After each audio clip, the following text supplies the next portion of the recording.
Imagine a symbol of hope, maybe a letter asking for help, something really personal. Now, picture that same thing just floating, kind of lost in a river. That's pretty much the unsettling picture from just today, August 29th, 2025, over in Tamil Nadu. So today we're doing a deep dive. We're going to try and unravel this really complex story. It starts with a big government idea, bringing services right to people's homes. But then there's this shocking discovery that's got everyone talking. Our mission is to explore the ambitious thinking behind it, how the public jumped in, and well, how something like this makes you ask some tough questions about trust and accountability. Yeah, it's more than just like a local news blip, isn't it? What happened near Thirupuvanam in Sivagangai district with those petitions from the Ungaludan Stalin program. It really shines a light on that gap between, the big political promises and the sometimes messy, complicated reality of making things happen on the ground. It makes you think, how do you actually connect the government machinery with what individual people really need? Okay, so let's unpack this. Where did it all start? Well, the story kicks off July 15, 2025. Place is Chidamban, Kadlur district. The Tamil Nadu government launches Ungaludan Stalin, which translates to Stalin with you.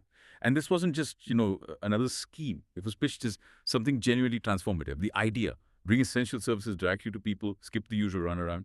And the ambition, wow, it was pretty staggering. The plan was for 10,000 of these special camps across Tamil Nadu by November 2025. Think about that number. Nearly 4,000 in cities, over 6,000 in rural areas. That's a huge logistical operation. And these camps weren't just for show. They were offering like a whole menu of services, 43 different things from 13 departments in urban areas, and even more in rural spots of 46 services from 15 departments. We're talking basics like issuing land titles. Patas, as they're known there. Getting those patas can be crucial, right? Proof of ownership, needed for loans, all sorts of things. Often a real headache to get normally. And also helping eligible women get financial support through the Kalinyan Magalir Urimai Thogai scheme, the KMAT scheme. Exactly. And that KMUT scheme is a big deal, direct cash for women, aiming to boost household finances. What's really interesting here, looking at it, is the stated intent. The chief minister called it revolutionary. The whole concept was about cutting through red tape. So instead of you going to the office, volunteers come to your house, they bring pamphlets, schedules, info. It's meant to be direct, personal, making government feel, well, accessible. But that immediately brings up a huge question, doesn't it? How do you actually manage something that enormous, especially when you're dealing with so many individual hopes and, frankly, a mountain of paperwork? It's a massive challenge. And people definitely responded. That first phase, July 15th to August 14th, the numbers were incredible. Over 3 million petitions, that's 30 lakh, just from the first 3,561 camps. It shows just how much pent-up need there was, wouldn't you say? Absolutely. A huge outpouring. Let's look at some specifics. In Tiruchi, they got nearly 60,000 petitions. Almost 20,000 already sorted out, apparently. In Chennai, one single day saw over 12,000 petitions come in. And get this, 65% were for that KMUT scheme we mentioned. Really highlights the focus on women's welfare. Toothukudi, similar story. Over 3,200 petitions in a day. Again, more than half for KMUT. It just paints this picture, doesn't it? People really eager, showing up, hoping for help with pressing issues. They weren't just filling forms, they were investing hope. You're right. It's not just data. Each petition represents someone's need: land, money, basic services. And the government set itself a tough target to resolve these things in 45 days. And, sometimes it did work incredibly fast. We saw that story about Vaigai River in Coimbatore. She got a water connection and a revised tax document within an hour. So the system can be efficient when it clicks. Yeah, that shows the potential. Definitely. And that's the thing, right? Replicating those quick wins across millions of cases under immense pressure, that's where things get tricky. And this is where the story takes that really sharp turn, the part that's frankly quite disturbing. Today, August 29th, this discovery near Thirupuvanam in Sivagangai district.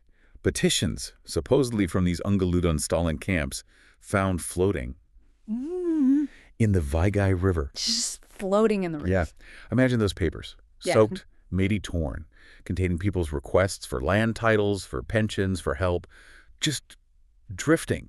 And the Vaigai River, it's culturally significant, a lifeline for that region. Suddenly it's holding these discarded hopes. It's a powerful and really upsetting image. It is. And you immediately think, how on earth does that happen? The visual is just potent. These symbols of people's pleas treated like, well, like refuse. It instantly became political, of course. K. Annamalai, the BJP leader, shared a video. It was very critical, saying the government treats grievances like garbage. Called the whole approach a patchwork model, more about appearances than results. So this isn't just about some lost paperwork. It hits right at the heart of trust, a potential betrayal, you could say. Right, because you have these clear success stories on one hand, like Sabarish, the person with a disability in Chidambaram getting a hearing aid right at the launch, or Sentiment Selvi getting her health insurance card.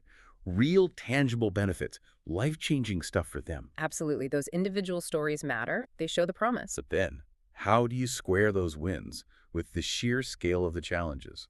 And ultimately, with petitions ending up in a river. Because the flip side shows real strain. That flood of 3 million petitions in a month, it put, unbelievable pressure on the district officials. There were reports of chaos at some camps, like in Chennai Shalinganalar. Thousands waiting for hours, poor crowd control.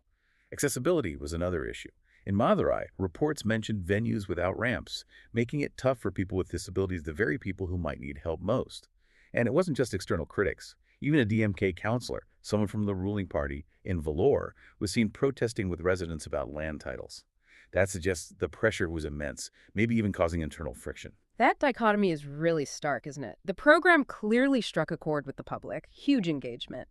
But the execution seems uneven, patchy maybe. And the Vaigai incident, well, it points to potential deep flaws. Was it negligence, lack of oversight, or just the system being completely overwhelmed by the volume? It's a logistical nightmare, potentially. And the fallout for public trust is massive. We hear about officials like Collector Sheikh Abdul Rahman in Villupuram reviewing progress in his taluks. Those are the local administrative areas. But finding petitions floating near Thirupuvanam suggests something broke down badly in that chain of handling the documents. It's critical. And for the people involved, think about someone like Rajesh, that 45-year-old farmer from Thirupuvanam mentioned in the news. He said something like, I applied for a PATA transfer, took hours to get the papers, travel there. If those are now in the river, what was the point? You can just feel the disillusionment in that, can't you? That sense of, why did I even bother? Exactly. And that really broadens the picture. It brings up fundamental questions about governance itself. How does any government, no matter how well-intentioned, make sure millions of individual pleas aren't just logged, but actually followed up on carefully? How do you prevent mismanagement or even just the look of neglect when you're dealing with such sensitive stuff? And crucially, how do you rebuild trust when the very symbols of your outreach end up discarded like that? This isn't the first big outreach program, We've seen others like Ungal Thaguthial Muthalamaichar before. They often face similar scale and follow-through issues. And then there's the legal angle, with the Madras High Court looking into naming schemes after living politicians. It adds another layer about image versus substance. It's a tangled web. It is. And things like, better digital tracking, clear procedures for handling physical documents, independent checks, these are often suggested as ways to prevent this kind of breakdown, vital for rebuilding that trust. So as these Ungaludan Stalin camps are still running, and with that image of the petitions and the Vaigai really sticking in people's minds, the government has a huge task ahead, doesn't it? Can they tighten things up, maybe through, a really transparent investigation, pushing harder on digitizing records, more oversight? Can they actually restore people's faith in a system that started with so much promise? And that leaves a bigger question for all of us, really. In this age of big promises and information overload, how do we make sure that the people who most need to be heard, the most vulnerable voices, are truly valued, that their concerns are acted upon, not just filed away or worse?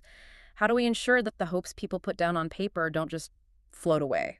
Something important for you to think about. We've tried to dive deep into this complex story today. We hope it gives you maybe a clearer perspective on the promises, the real-world challenges, and ultimately the very human side of how government works, or sometimes doesn't.